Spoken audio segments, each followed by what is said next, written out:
Welcome to Armchair Expert, Experts on Expert. I'm Walter Cronkite, and I'm joined by Leslie Stahl. Hello there. Is that what she sounds like? Exactly. Thank you. Oh my gosh, speaking of. Did you get some schmear on you? There's a documentary on Audrey Hepburn. Oh. And I started it, and she kind of has a similar voice to Katharine Hepburn. Oh, like that? Well, no. Oh, okay. Listen, this is disrespectful to our guest because we have an incredible guest. I know. Just one of the best Biographers. One of the best biographers in the biz. His name is Walter Isaacson. Walter is an American author, journalist, and professor. He has been the president and CEO of the Aspen Institute, a nonpartisan policy studies organization based in Washington, D.C., the chair and CEO of CNN, and the editor of Time. You want to talk about a polymath? You're talking about Walter. Now, his books, Steve Jobs' very huge famous book, yes. Bill Gates' favorite book, Leonardo da Vinci, Einstein, Benjamin Franklin, and he has a new book called The Code Breaker. The genius at the center of The Code Breaker is American biochemist and Nobel Peace winner Jennifer Doudna. This is a fascinating story. It is. This is a story of CRISPR. This is a story of CRISPR. Gene editing. Yes, and it's fascinating. So buckle up for Walter Isaacson. He's an armchair expert. He's an armchair expert. He's an armchair expert. We're very excited to talk to you. Hey, this is going to be cool. Yeah. Where are you at in the world? New Orleans. Oh, because you teach at Tulane, yeah? I teach at Tulane. Where are you? We are in Los Angeles, California. We're getting a very rare inclement weather day. So it's if there's a blizzard today because it's gray. Oh, well, it's warm and 70-something degrees here. And the French Quarter is noisy because people are coming from Mardi Gras, even though they shouldn't be. Right. So be it. Do you live downtown? We live right on Royal Street, right in the heart of the French Quarter. So you're going to hear, even though I've put up muffling things, you're probably going to hear a marching band or two at some point. Oh, fun. Yeah, I hope so. Maybe we should just pause the interview and you can take your computer to the window so we can see. Yep, that balcony is right over Royal Street. Oh, wow. Now, see, I was going to guess that you lived around Tulane because I had gone several times to New Orleans. And how do I say this gently? Well, I'm sober. There you go. There's the problem. So Yeah. I never loved it, but my wife worked there. She shot a movie there, and we rented a place that was directly across the street from Tulane. Oh, cool. That area I fell in love with. There's so many great restaurants, and it's so quaint. Yeah, I take the streetcar every day I go to work, and so it goes right up St. Charles Avenue, get to read the paper and get to Tulane, and then come back to the French Quarters. What a life. Yeah, I'm lovely. envious of that. Although ours is pretty darn good, too. I'm not going to Yeah, complain. yeah, we're all lucky. We're all doing okay. Yeah, we're all way too lucky. Yeah. But speaking also of someone who's way too lucky and has a great life, Bill Gates, when we had him on. I listened to the Big Gates. You did, and you heard yourself. Yes. Yeah, he threw in something about Leonardo, for which Yes, thank you. and he sent us copies of the book. Oh, wow. It was Leonardo, and he sent us copies that he had signed for us. So we are in your debt. Well, you know, when I get to Los Angeles, I'll sign it as well, and you'll have the only copy of Leonardo signed by me and Bill. I know he said something about the Steve Jobs one. I can't remember what he told you. I suspect he didn't send you that one. I think he had a little bit more mixed feelings. We didn't get that one. To be honest, when I had that conversation with him about Jobs, it was not what I was expecting. I was nervous to even bring it up. And I guess I loved where we landed, that he did have full admiration for him being more of an Imagineer, if you will. Like, not necessarily a computer guy like he is, but an incredible creative mind. That Apple could not have happened without him. And Yeah. he gave him a lot of credit. If you get to the end of the Jobs book, there's a section on Steve dying and Bill wanting to come to Palo Alto. And he comes and he sits up there, and I help arrange it. And Bill comes and has a 2-hour talk with him sitting by Steve's bed. Oh, wow. And it was supposed to be a perfect ending to the book. But typical of Steve, he afterwards told me that Bill Gates was an asshole. So it Oh sort my of ruined the ending of the book. God. Oh, wow. Oh, that is so on brand. Good for him. Right to the end. On brand. I read Jobs and I loved it, of course. And I guess the thing I appreciate is on here, we're always trying to point out that there are people that have spectacular gifts. And then they also have spectacular misgivings and character defects. And there is no such thing as a perfect person. That's something we're very interested in. Continually perpetuating that. Like, we're all multifaceted and we all have some hiccups. So I loved that yours was like both celebratory and critical of him as a person. I found that kind of refreshing in a biography. It's important to remember that all people are human. And especially when you're a biographer, that's the whole point of it. And we have that problem in our society. All of a sudden, we can't figure out, do we like Thomas Jefferson or not? Or do we like Abraham Lincoln or not? And I've had to wrestle with some really mixed characters, mainly people like Jim Watson, who wrote The Double Helix. But really, anybody has got strengths and weaknesses. And the important thing is not simply to say, okay, I admire the strengths, but also understand the flaws. It's also important to see how they're interwoven, because a lot of times what makes Steve Jobs great also made him a pain to deal with. And everybody in my Steve Jobs book says he sometimes drove me crazy, but he drove me to do things I never thought I'd be able to do, and I'd never, ever give up the chance to have worked for him. So Steve Jobs comes off great in the book, even as you see the multiple strands of his personality that are woven together. Yeah, I think, well, it's just comforting to know that people are equally flawed, or some more or less than others. But I think when you do what you did, it actually permits us to celebrate the things we appreciate about the person. So to anyone writing a future Picasso biography, it's incumbent upon them to address this ugly side of him that we all have to wrestle with. I think the only way we have to get rid of all these people is if we just try to whitewash it and just focus on what was good. But I think if we do the whole 360-degree picture, we can keep them around, if that makes any sense. But they also can be a lot more inspiring when you realize that they're human beings and that they have some flaws and weaknesses as you do, and they put their trousers on one leg at a time. And even a Benjamin Franklin, who's the closest to the coolest guy I've ever written about, he sort of leaves his wife behind and goes to England, sets up another household, has an incredibly bad falling out with his son over the revolution. His son stays a loyalist, and they never fully reconcile. It's a really rich tapestry. And I think you end up appreciating Ben Franklin more knowing that he had these human frailties. And by the way, that's true of everything from Einstein to Steve Jobs, especially to Leonardo da Vinci, and then with my new book. It's interesting because I read a ton of biographies. I love them. For whatever reason, I love them. And it's funny how I can get colored by the ancillary characters in the protagonist story. So you just brought up Thomas Jefferson and Ben Franklin. And I recognize I have kind of a bad taste in my mouth about both those guys, primarily because I love McCullough and I've read the John Adams book, which doesn't paint either of them favorably.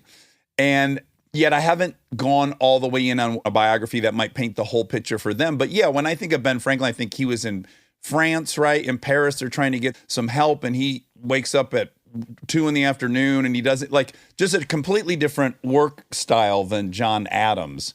But by the way, as much as I love David McCullough, he's my mentor. Remember, they kicked John Adams out of France. He gets called a persona non grata. He has to go to Holland. And it's Ben Franklin who gets up in the afternoon, has wonderful salons at his place in Passy on the outskirts of Paris.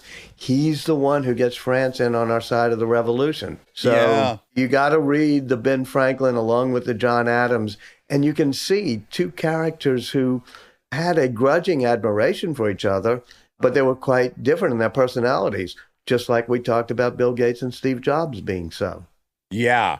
We spent a lot of time when we were talking to Bill about The Last Dance, the Michael Jordan documentary. Did you watch that? No, I'm sorry to say I haven't, but I am an enormous Michael Jordan fan. So now I'll go watch it Oh, tonight. you'd love it then. It's fantastic. It's one of the best documentary series have ever been made, a sports one for sure. And Monica, who could have cared less about basketball per se. Now I love basketball. Well, you got to after that one. My one Michael Jordan story is when I was at Time Magazine. He was playing in the playoff games with the Bulls, and they were playing on a Sunday night, and it was the last game of the series. And it was going to be his last game in basketball. And we had to print the magazine on Saturday night. And I made the gamble that they were going to win. We printed the magazine Saturday night. It was on newsstand Sunday, and it had Michael Jordan on the cover, "We'll never see his like again." And I had to curl up in a fetal position as I listened to the game on Sunday because they almost lost, but he won it in the last second. Oh, wow. Luckiest call I ever made. I want to talk, of course, at length about The Codebreaker, which I say I'm a third of the way through and I'm absolutely loving. But your own story is as fascinating to me because you're New Orleans born. You go to Harvard. I'm thrilled to know that you wrote on the Harvard Lampoon because you are so multifaceted. You're a Rhodes Scholar, but you wrote in the Lampoon and you were an editor of Time, then CNN, all these things. So I find you very fascinating. I think you may be the only person who feels that way. No, I think Bill Gates too. Well, that's nice of him. He's an amazing guy, Gates. You know, somebody who can make a pivot in the middle of his life to not only be the most impactful person in terms of technology, but then in terms of global health and education. Those of us who write biographies don't live under the misapprehension that we are people that biographies should be written about. We know we're the people writing about the cool people in the arena. Well, no, I've started mine on you, so just know it's forthcoming. I got to just ask, because my all-time favorite biography is Titan. Did you read Titan? Yeah, of course. Yeah, I've read Titan and it's very, very good. Titan, which is my favorite, and I'm obsessed with Rockefeller, the parallels now between he and Gates are so similar in the trajectory of their lives. It's totally fascinating because you even have the greatest two antitrust trials in American history. The Standard Oil antitrust trial in the early 1900s and then US v. Microsoft. And it's in some ways the same issue, which is a totally founder-driven company that creates dominance in one field and then leverages it to perhaps hurt competition in adjacent fields. Very complicated legal issue, but the case has both. I do think, knowing Bill Gates a little bit, Bill Gates is a nicer, more decent human being, I think, than John D. Rockefeller was. Yeah, I got rose-colored glasses on with Rockefeller. I just think he was so special. Also, the context, you know, the year in which he's deciding, I'm going to commit a lot of capital to educating Black Americans. I see this gap. That's not a popular thing for a white dude to do in 1900. And by the way, when we talk about CRISPR gene editing in COVID, you look at Rockefeller University, which he created in New York. That's just pure translational research and basic research. And you think, wow, that was pretty visionary as well. Yeah, there was no such thing as research medicine. There were just practitioners, right? I mean, it's so fascinating. I just want to put your mind at ease. I really am going to talk about Codebreakers a lot, but you're a Rhodes Scholar. You have kind of a twisty, turny path. You almost remind me of the gentleman who runs the Broad Institute that we interviewed. Eric Lander, the great new head of the President's Science Office. Eric is a character in the Codebreaker because he's the competing team from the Jennifer Doudna, Emmanuel Charpentier team. And they're both really cool teams. Eric's at the Broad of MIT, Harvard, and has this China-born, Iowa-raised, corn-fed, wonderful guy named Feng Zhang. And they both are able to use this new technology called CRISPR to edit human genes. And they get into a patent war. So I deeply love Eric, and I've always admired him. I'm so glad he's going to run science for President Biden. But he's in the book as sort of the competing team. So it's a race. You even point out in your book, Codebreaker, that even like Darwin had all of his information and his theory, but it was so heretical that he probably wouldn't have been pushed to publish other than competition presented itself. Right. When Wallace comes up with and sends him a paper says, hey, I've come up with this theory. Darwin feels, oops, I'm about to get scooped. And they have something that's really interesting in science. I hope it comes through in the Code Breaker, which is that there's a perfect mix of competition and cooperation. You know you're all in it together. Yeah. And you say, all right, we're competitors, but we know we have some special bond because we're in it together. And that's what happens with Darwin, of course, and Russell. And then Jennifer Doudna and Emmanuel Charpentier, they're the ones who win the Nobel Prize, and Doudna's the hero of my book. But there's an interesting relationship because they're competing with the guys at MIT. Yeah.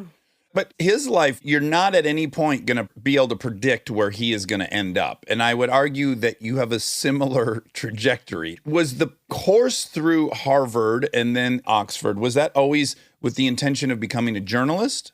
Oh, no, I had no clue of what I was going to Okay. do. And yeah, I was a Rhodes Scholar, but with all due respect to the Rhodes Committee, I was from Louisiana. It was a little bit easier because they have geographic distribution. So I think it was a bit easier. I was shucking oysters at an oyster bar 1 block away on Bourbon when I was being interviewed for it. And here's the weird thing. I'm in my 60s now. I'm still trying to figure out what am I going to be when I grow up? Yeah. I think that's the key component to being endlessly productive and creative. One thing I do have, and the Rhodes helped a little bit, but working at Time Magazine, watching people like Bill Gates, I just have a great curiosity. I mean, I love the way Leonardo da Vinci had that. He'd just walk around and start puzzling. Why is the sky blue? Or whether or not a bird flaps its wings up faster than it flaps them down. And that ability to be curious about ordinary things, I like trying to be curious about everything about nature, whether it's Lord Byron's poetry or the algorithms written by his daughter, Ada Lovelace. So having been at Time Magazine, which was a general interest magazine, I was called a floater, which meant I'd do music 1 week, medicine the next week, and then foreign policy. That ability to just be curious about all sorts of fields, that marks the people I like to write about, meaning Ben Franklin, Leonardo da Vinci. And it's the one trait that I have is I'm not a brilliant expert like Bill Gates is in any one particular thing, but I can be fascinated about almost anything on the planet.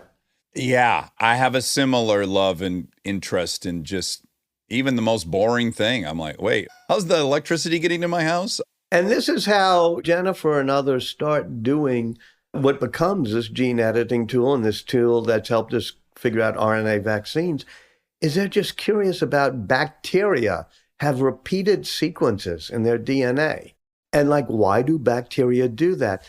And for years, there's just a curiosity-driven research. And the cool thing about curiosity is that curiosity lays the groundwork for very practical things. And your dad may say things like, quit daydreaming, quit asking so many stupid questions. But at a certain point, if you're just curious about things, that eventually usually leads to some cool applications. And there's no better modern example than these scientists who were just curious about the weirdness of the sequences of DNA in bacteria. And suddenly they discover, well, we can harness this to edit our own human genes. And we can harness messenger RNA to be able to build proteins that'll make us immune to the coronavirus. I had my second shot an hour ago. So Oh, no kidding. we can celebrate. Congratulations. Yeah. Big time. Oh, I'm so jealous. Me too. Yeah, I was in the Pfizer trial, which is one of the great RNA trials. And I started in July. And then after 6 months, they take your blood and they tell you whether you're placebo or not. And I was placebo, which that was about a month ago. But part of the thing is they then switch you over to the other part of the trial. Boy, so just really quick, what gave you the confidence to volunteer for that trial? And in fact, they didn't talk about you on Radiolab, did they? I don't know. I did talk about being a trial participant on the various places, yeah. Are you the one that decided, yes, I have a 5% greater chance of dying of this in my age group, but I also just in general have a 5% chance more of dying in my age group? Was that you? No, there was somebody smarter than I am. I was like, hey, I'm in New Orleans at Oxford Hospital down the road here. They're the first of doing the clinical trial because Louisiana had a pretty high rate. And I love science. I mean, I've written about, as you said, Einstein and Leonardo, and now Jennifer Doudna. So I'm one of these weird people. You talk about conspiracy theorists. I'm the opposite. I kind of trust the scientists. And I kind of knew what RNA did. And I said, man, I'm not going to grow an extra finger. It's not going to be bad. And what the hell? Participate in citizen science. Yeah.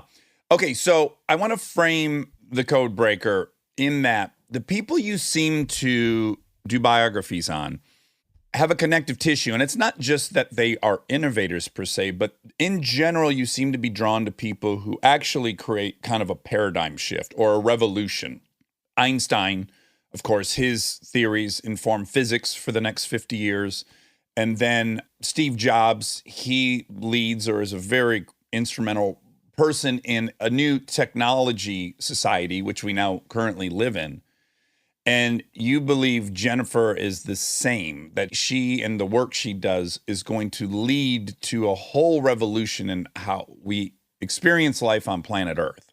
Absolutely. There have been three great innovation revolutions in modern times, and they stem from around 1900 when we discovered the three basic particles of our existence, which is the atom, the bit, and the gene. So you mentioned Einstein, and in his 1905 papers, he finally figures out, with both relativity and quantum theory, how the atom and the internal parts of an atom work. And we have a half century that's driven by physics, and his fingerprints are on so many of the things, everything from the atom bomb to GPS to space travel to semiconducting materials.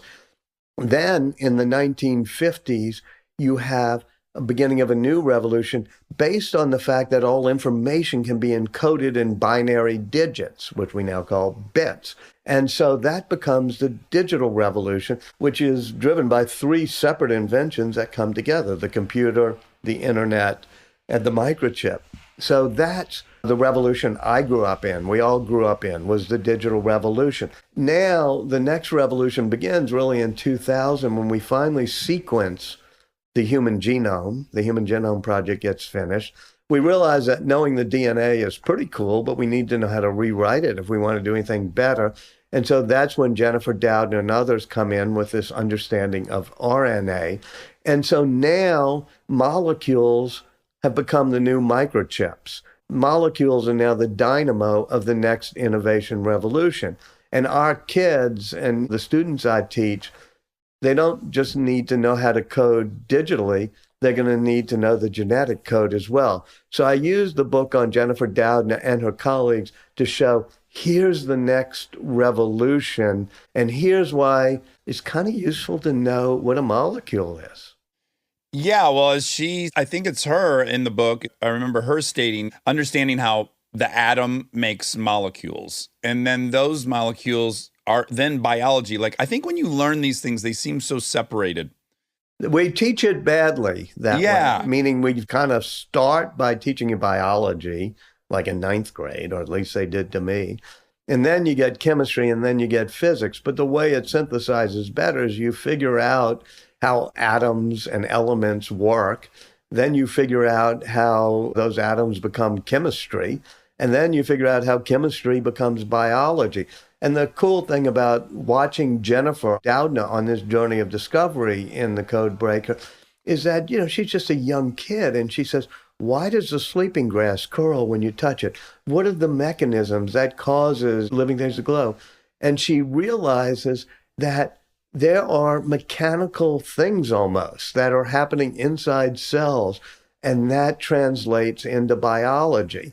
And she read The Double Helix and became fascinated by Rosalind Franklin, the character that doesn't get enough credit for the discovery of the structure of DNA. And she realizes, wow, women can become scientists. And so she tells her high school guidance counselor, I want to be a scientist. And the high school counselor said, no, girls don't become scientists. And that drove her forward. But she wanted to figure out that basic curiosity of how things work. The idea of there's something joyful in understanding how something works. Oh, yeah. And it's particularly joyful when that something is ourselves. Oh, yeah.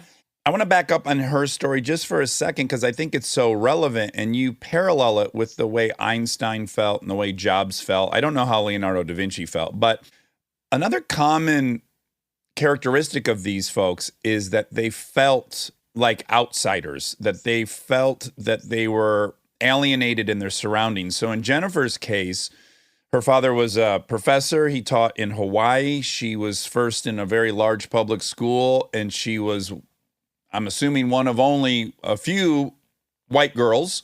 And she felt very outside, and she was bullied, and she had this experience. And I just wonder, having observed that in these people, do you think you could walk through the mechanics of how that results in their later pursuits? Absolutely. It's a really good insight because being somewhat of an outsider really causes in people a desire to say, I want to understand the cosmos and I want to understand how I fit into it. And let me start with Leonardo, because you said you didn't know if he felt that way. Well, let me tell you something about Leonardo. As a very young 14-year-old, he leaves the village of Vinci to go to the town of Florence. He is gay. He knows he's gay, and he's outwardly gay, which is not that usual in the late 1400s in Italy.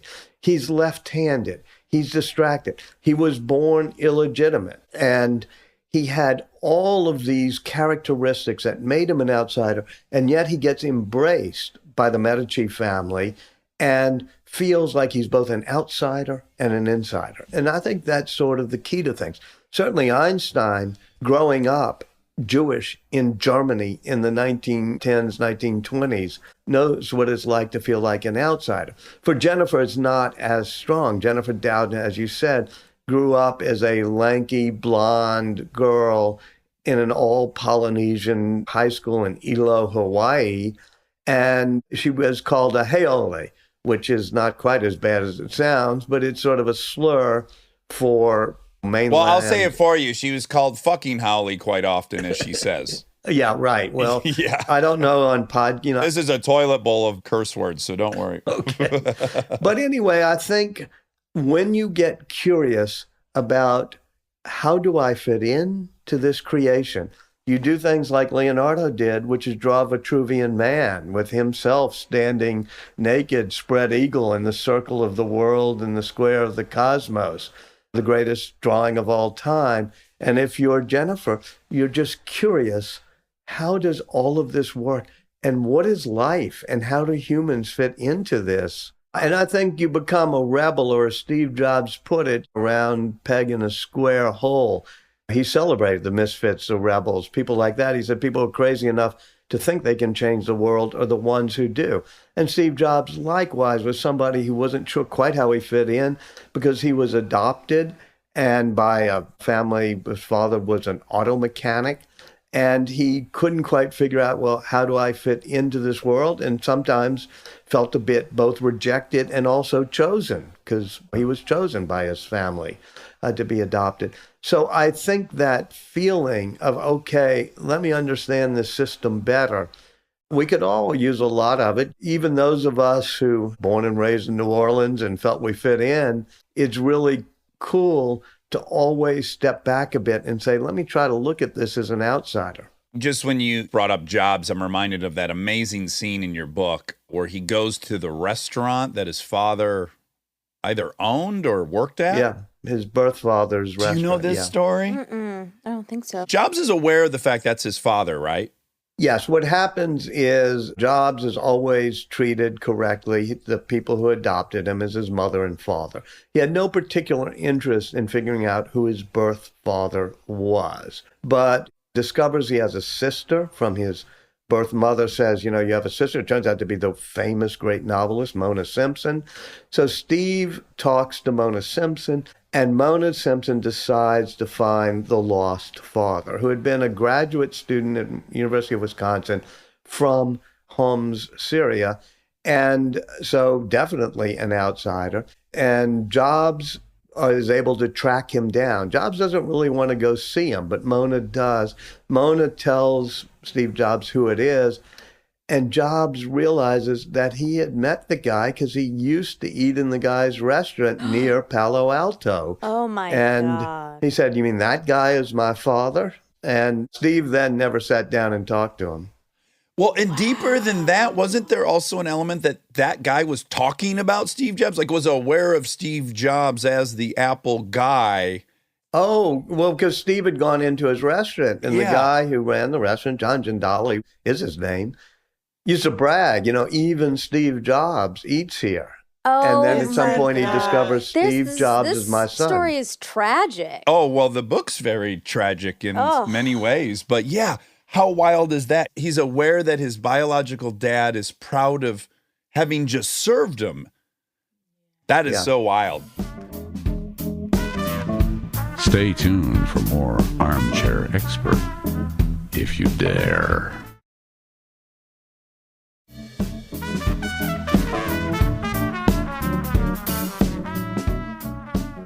Well, Steve Jobs had this amazing ability both to be an outsider, to be somebody who challenged the status quo, but also to have the confidence of his intuitions. And so he's probably one of the most complicated people of our time, but that made him the most influential genius in terms of creating the things that made the digital revolution. I'm sitting here with my iPhone. That was a transformative device. He transformed movies, retail stores, music. My music listening got transformed when I got to put 1,000 songs in my pocket. Even the iPad and certainly the Macintosh, all these things are transformative. Likewise, I look at people who are transformative. Jennifer Doudna will probably do the most transformative thing with her colleagues of anybody of our day and generation, which is make it easy enough to edit the genes of ourselves when we have a genetic problem, and more controversially, to edit the genes of our children in a way that'll be passed on to all of our descendants. And some of that's really cool because you could probably eliminate sickle cell anemia, which is a single gene mutation. You could probably eliminate Huntington's disease at some point, or cystic fibrosis. Those are simple genetic fixes, problems, mutations. But you could also start fiddling around with things like height and muscle mass and memory. That's not that hard to do. We've done it in mice, we've done it in cattle. And Jennifer Doudna, after discovering how to do this, has a dream, a nightmare, that she gets called into a room to explain how to do it to somebody, and the person looks up from the desk and it's Hitler wearing a pig mask. And Jennifer realizes, okay, we've created a technology that's a little bit like Prometheus snatching fire from the gods, or Dr. Frankenstein creating a monster. We have to figure out how are we going to set rules of the road for whether rich people can buy better genes for their children, whether we're going to edit out the diversity of our species, whether we're going to edit out things like depression, which, of course, anybody who's ever experienced it or as a family member would want to edit out. But what does that do to the diversity of our species? Well, yeah, in my own case, I was praying one of my daughters would be dyslexic because I've come to find out it came with another skill set that I ended up being grateful I had. That's an absolutely interesting point to make, which is things that we think we might edit out actually come with a different skill set in a way. And I don't just mean that if you edit out the gene for sickle cell anemia, you might be exposed to West Nile virus. I mean that, for example, there are people who are deaf and they're congenitally deaf, and it would not be that hard in the future, and even now with surgery, to make sure that their children weren't born deaf. But there are people who are congenitally deaf, and when they have children, they try to make sure through pre-implantation diagnosis that their kids are deaf because they want them to be part of that same experience. Yeah. So this is a complex issue. There's a wonderful kid in my book, The Code Breaker, named David Sanchez, young African-American kid. I think he's just about to turn 18. High school, has sickle cell anemia. And they're working on him at Stanford Children's Hospital so that they help the disease stay in check. And then they say, with this gene editing technology, we can make it so you can have your kids and your kids will not inherit sickle cell. And David says, well, that's great, but maybe it should be up to the kid later to decide. And they said, what do you mean? You would want your kid to have sickle cell? He said, well, no, sickle cell was really difficult for me, but it taught me empathy. It taught me patience. It taught me compassion. I'm not sure I would be who I am if I didn't have sickle cell. And you could look at, say, other people like Miles Davis had sickle cell. It drove him to drink. It drove him to drugs. It probably drove him to death. But it also drove him to write Bitches Brew. Yeah. Different kind of blue. Yeah, and kind of blue. And the question is, how much do we want to edit traits out of our species? I just want to add, you have kind of some heavy lifting on your plate by writing this book, which is you've got to let the reader in on how CRISPR works, which is complicated.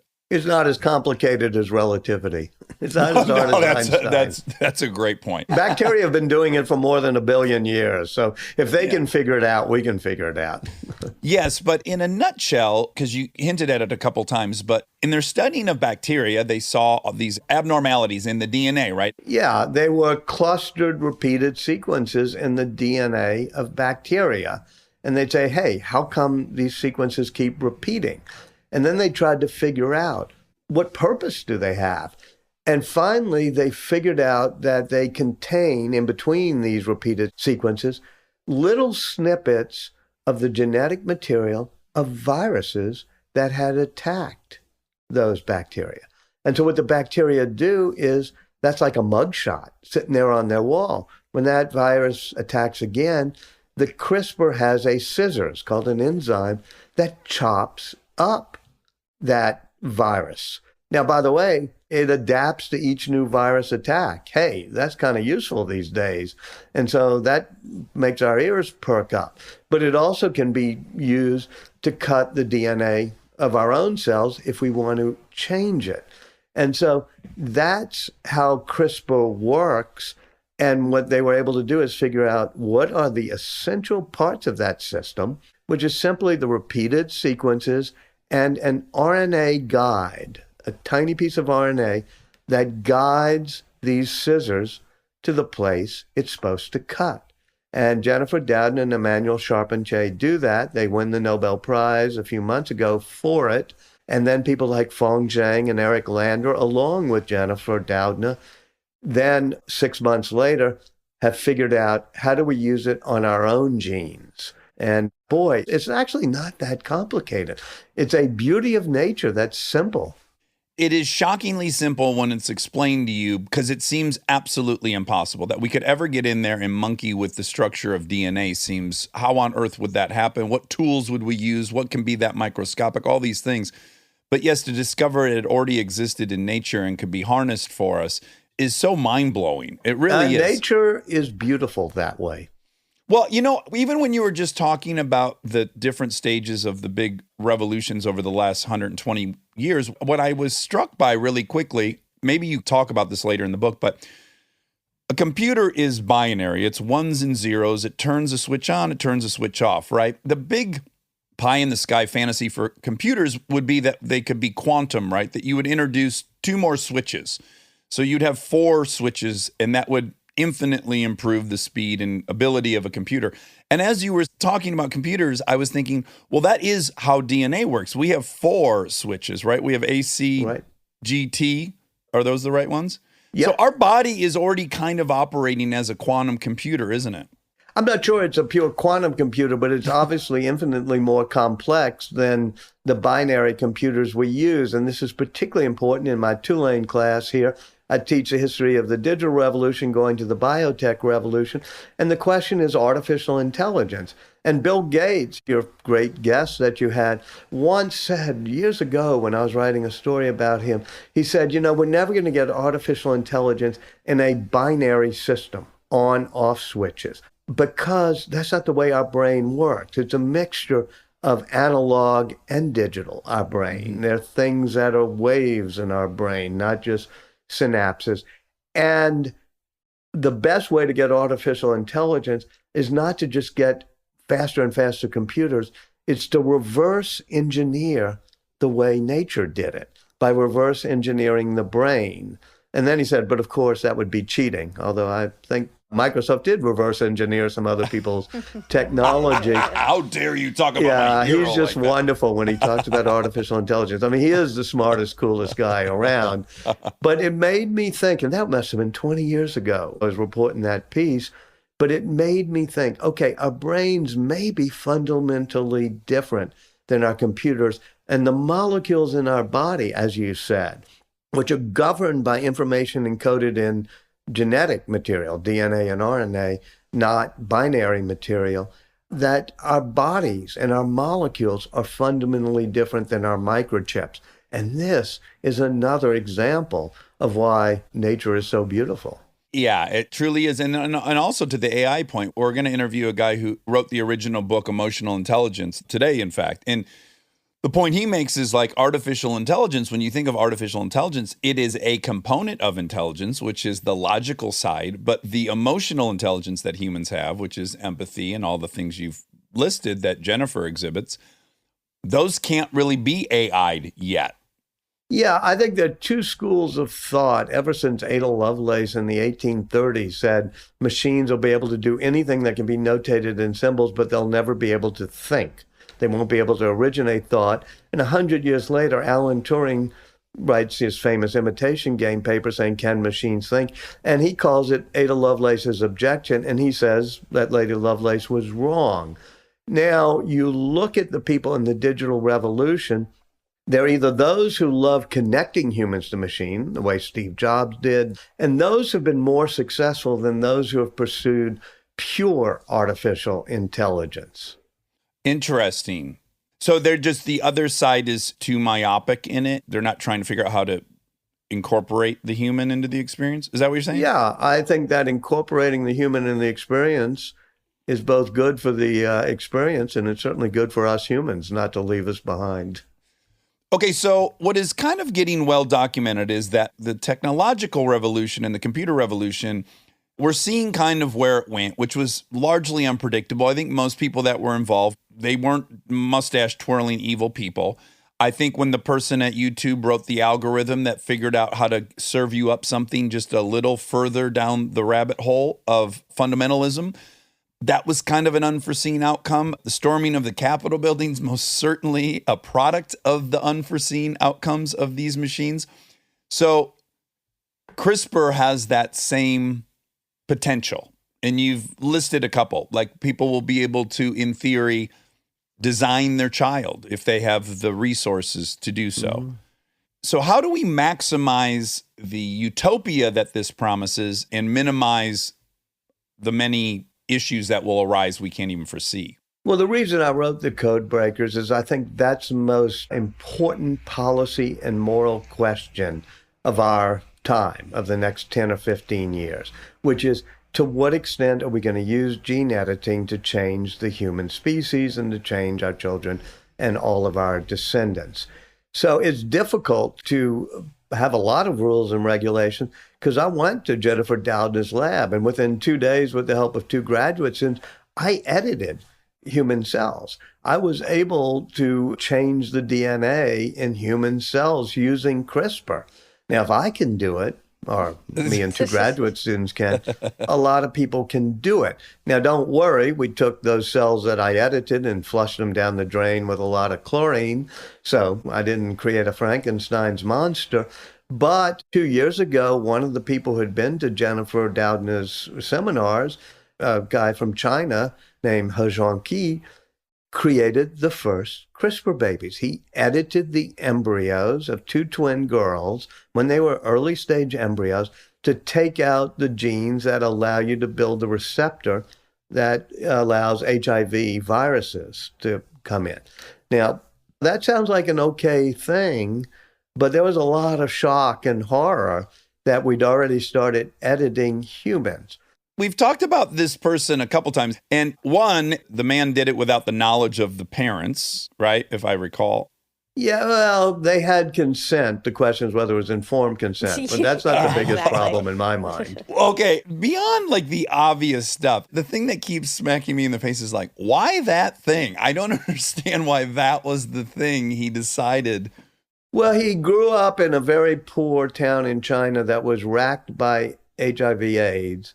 And it really did make it so that if you had babies or if you were a father with AIDS, you would be totally shunned. And I mean, in my book, and certainly Jennifer talked to him, and there's a huge scene in the book where she's confronting him over dinner. I think Jennifer Doudna feels, and I feel, that he also did it because he thought he would be celebrated as the first person on this planet to have edited the human species. And he thought he would become a hero in China. And so I think he did it for the fame and glory and perhaps fortune, as well as to help this family that wanted to have a baby when they were HIV positive. But who knows these I mean, that's what I try to explore in the book. And you're going to have people with different motivations. Sometimes they're going to do it just for the money. They'll start offshore clinics where you can have taller children or children with higher muscle mass. Yeah, that becomes the big threat, is the natural selection of all the competing countries and industries that will have different sets of ethical standards, and there'll be an arms race. And if we don't do it, okay, great, but they're going to do it down the street. All that stuff, it's so complicated. I think it'd be fascinating for people to know how Jennifer took her work in CRISPR and then turned her sword towards COVID when it came about. Absolutely. At one point, the book opens with the scene. She had just sent her 17-year-old son, Andy. She and her husband put him on the train to go to a robotics competition in Fresno. And it was like first week in March of last year. And then she stays up all night worrying because she hears about how they're shutting down parts of the campus, things like that. And she tells her husband, get up, we're going to go drive and pick him up. And she jumps in the car, 2 a.m, drives to Fresno, a couple hours away from Berkeley, and picks up the poor kid as an only child. And the kid's like, come on, Mom. But on the way out, he got a text saying, all right, the competition has been canceled. Everybody go home. And that's when Jennifer realized that the government was screwing up totally this response to COVID, and that it would be up to academic scientists to figure out what to do.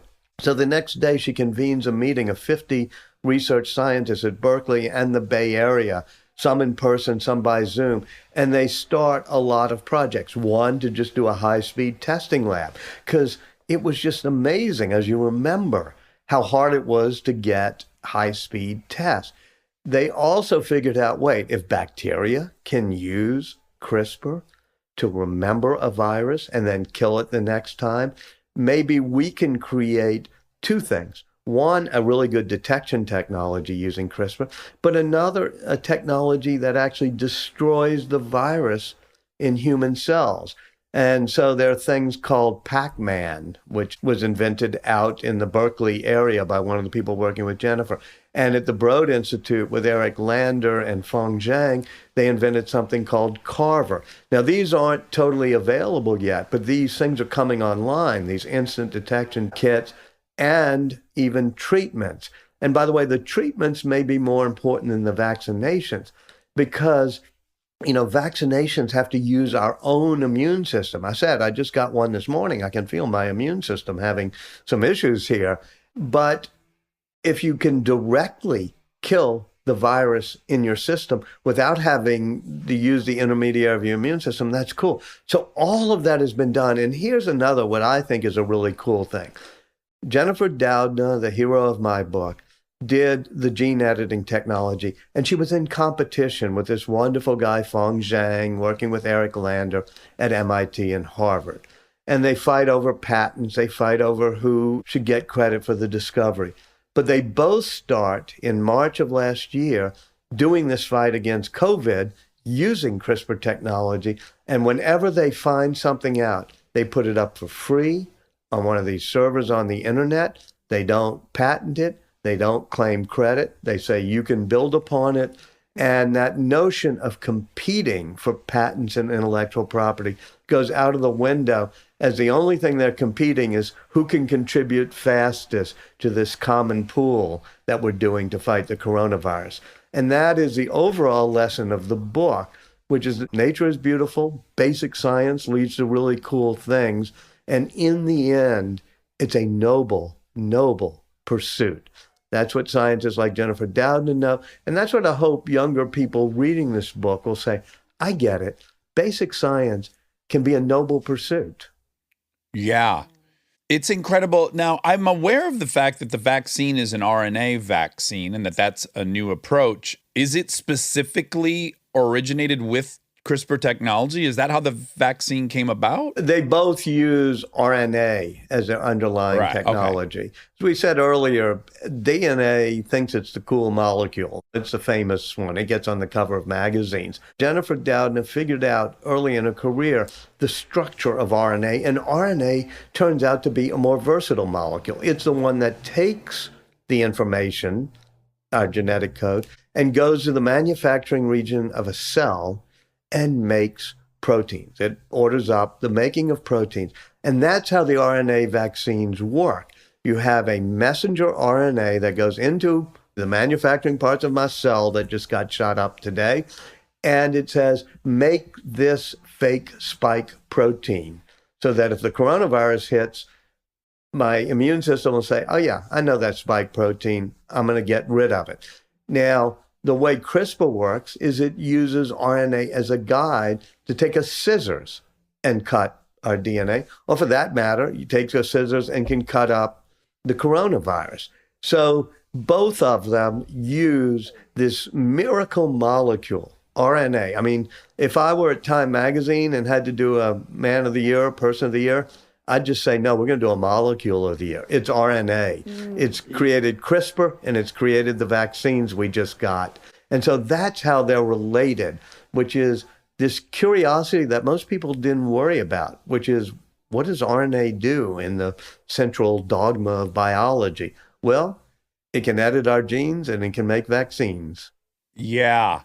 It's really fascinating. Yeah, I was thinking, when I learned about it, I was thinking about the DNA being like your list of ingredients, and the RNA is like the chef.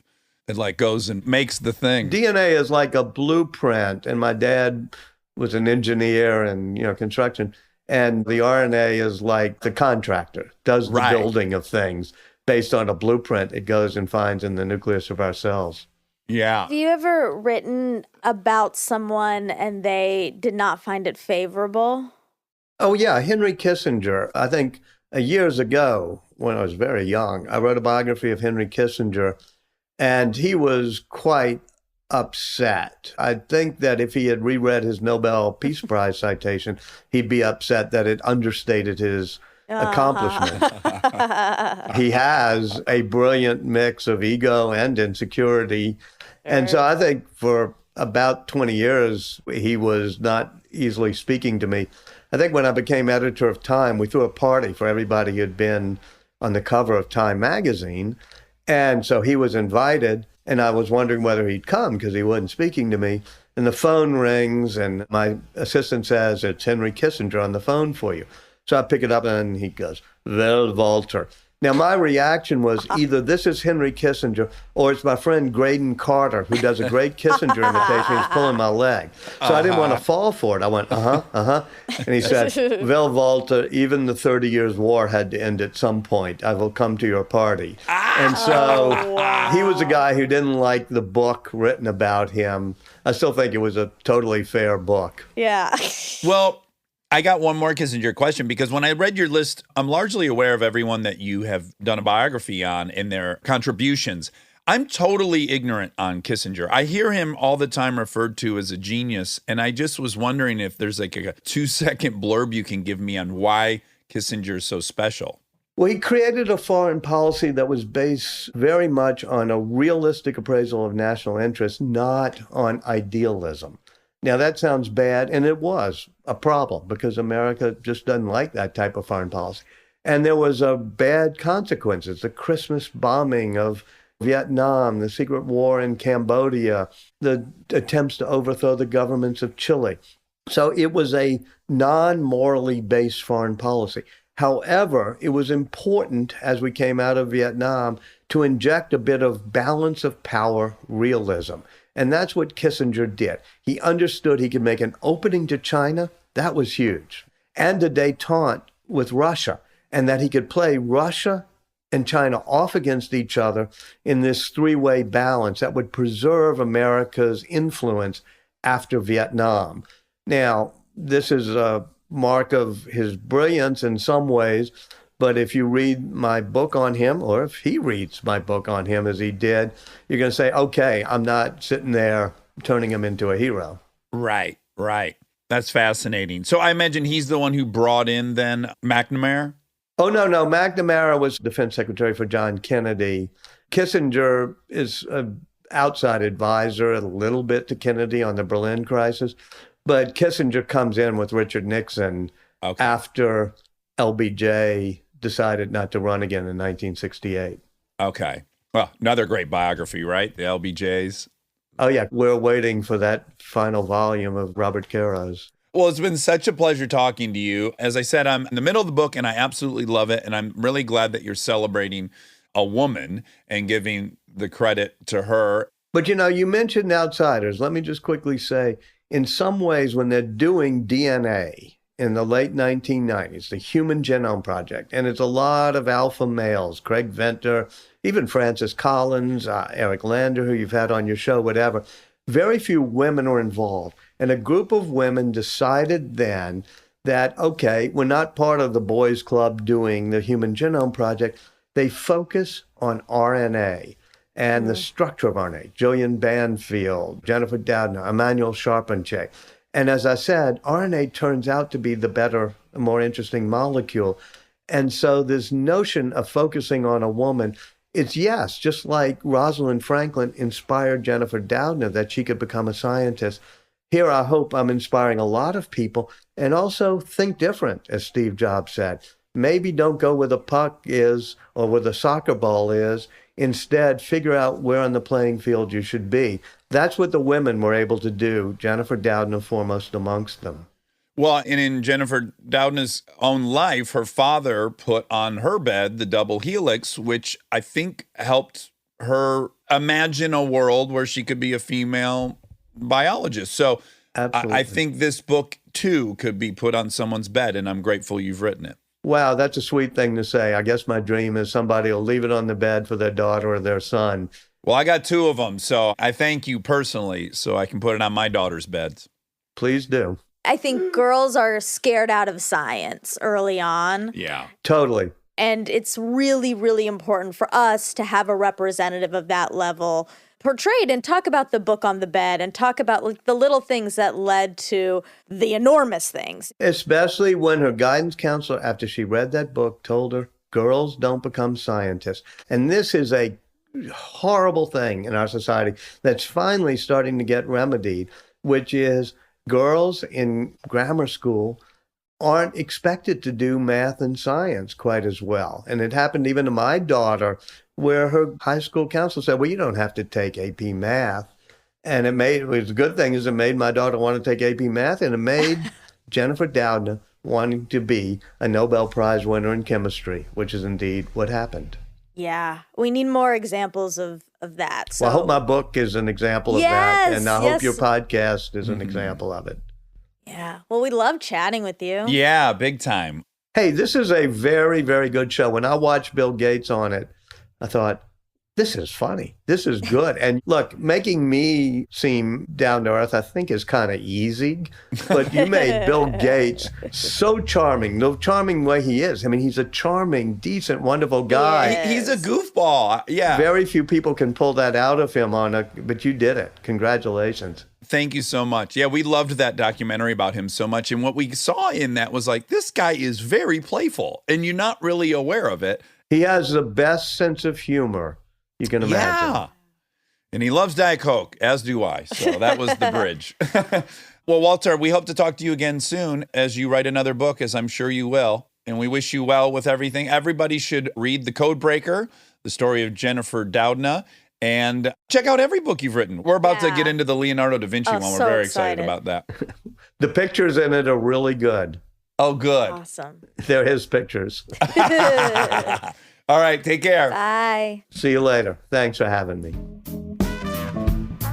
Stay tuned for more Armchair Expert, if you dare. And now my favorite part of the show, the fact check with my soulmate, Monica Padman. I enjoyed Walter very much. What a prolific biographer. What a prolific human being. I know. CNN, Editor of Time. President know. or CEO of CNN. That's wild. Yeah, that is crazy. That Steve Jobs story about the dad. Yeah, at the restaurant. Yes. Is wild, isn't it? It's so sad that the dad was bragging about Steve Jobs coming in. And didn't know that was his son. Oh my God. That is so wild. It seems impossible. It's very Shakespearean. Yeah.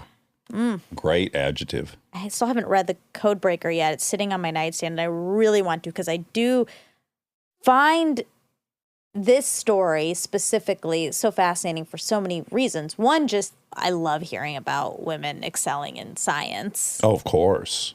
Against many odds. Yeah.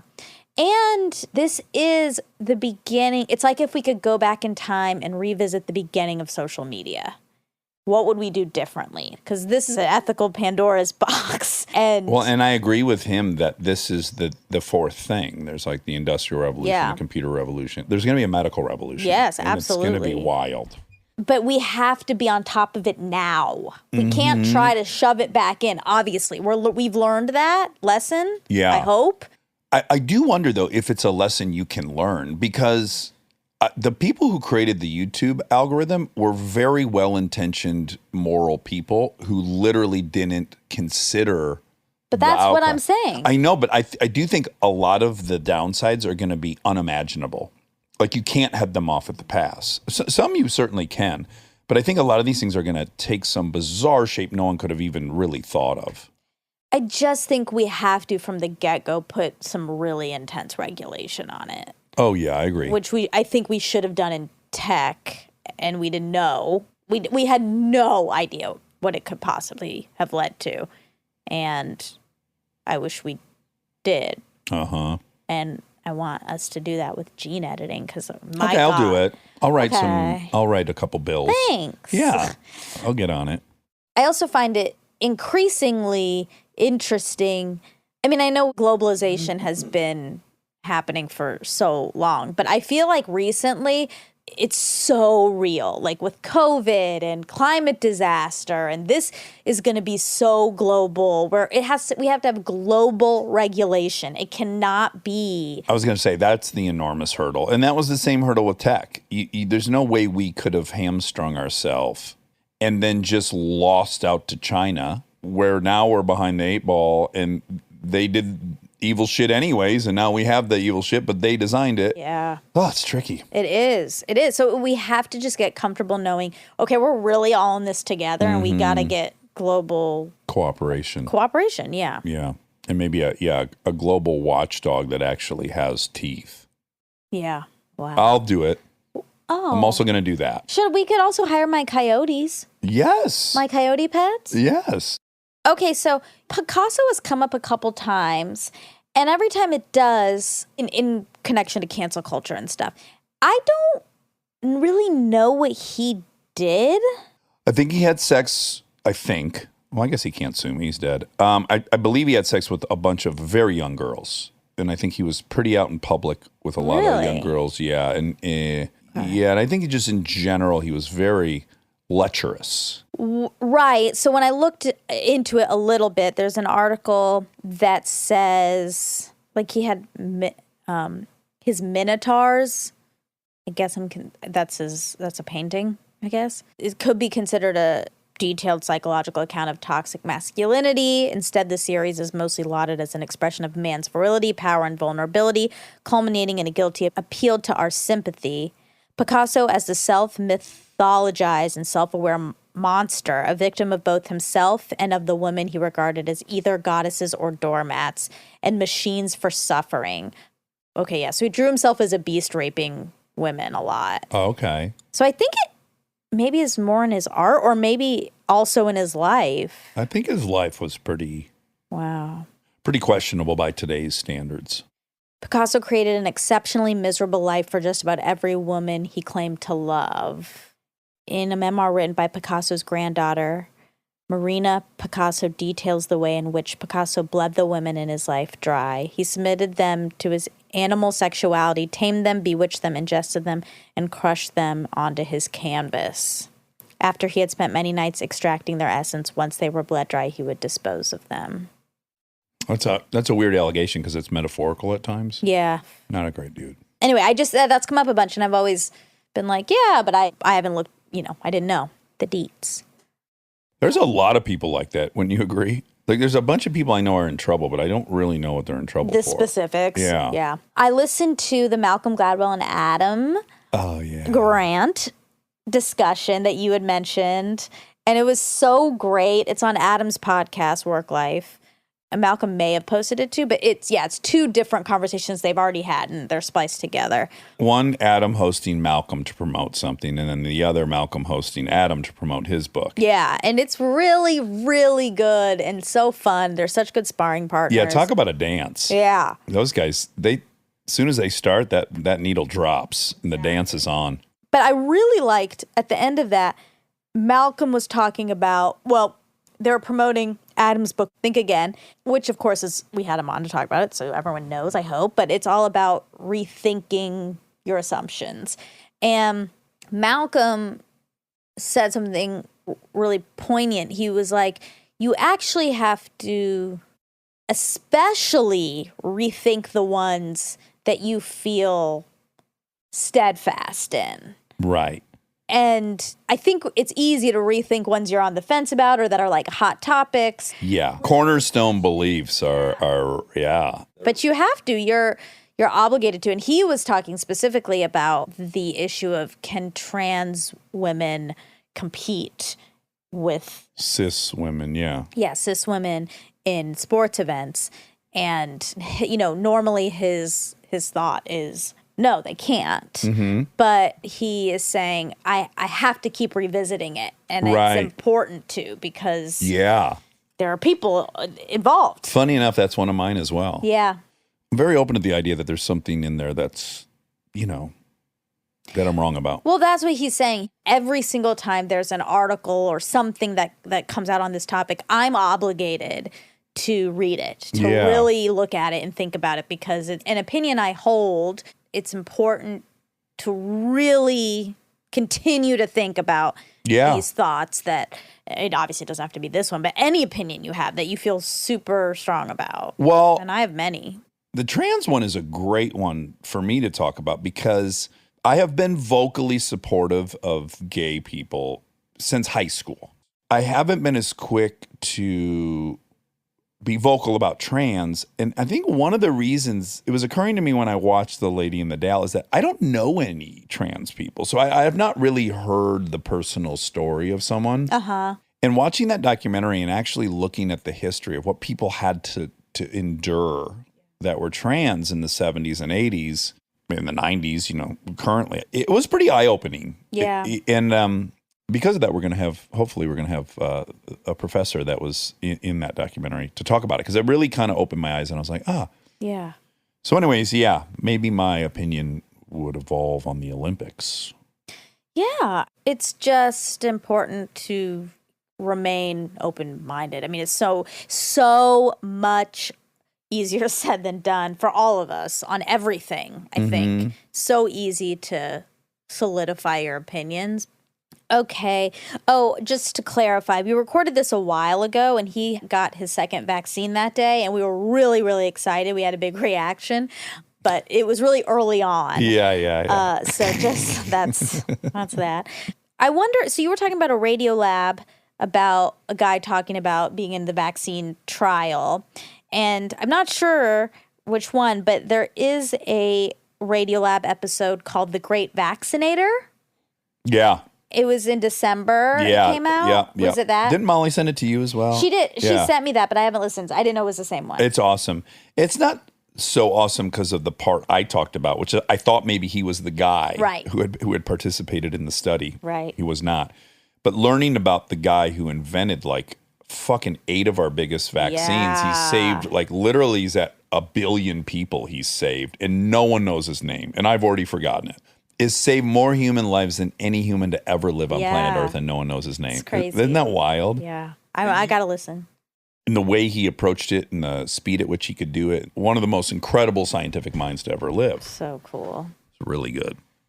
Well, that is all, my friend. Well, my friend, I love you. I love you. I cherish you. Cherish you. And I arm cherish you. Oh, that's good. I arm cherish you too. Okay, bye. Bye-bye.